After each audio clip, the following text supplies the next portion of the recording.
To fix Spotify Wrapped 2024 not showing up, there are several straightforward methods to resolve the issue.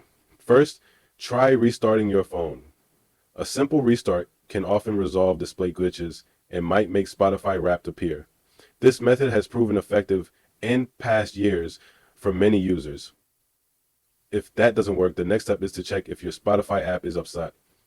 Update button. If so, update the app, and once it's up to date, check again for Wrapped. If updating doesn't work, another effective solution is to uninstall and reinstall Spotify.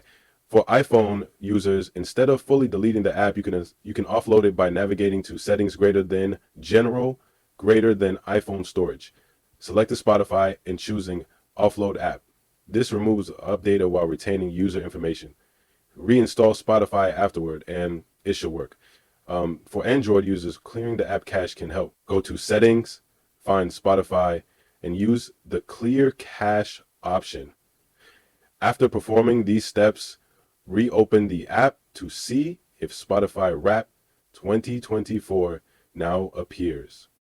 By trying these troubleshooting steps, you should be able to resolve the issue and access your Spotify Wrapped experience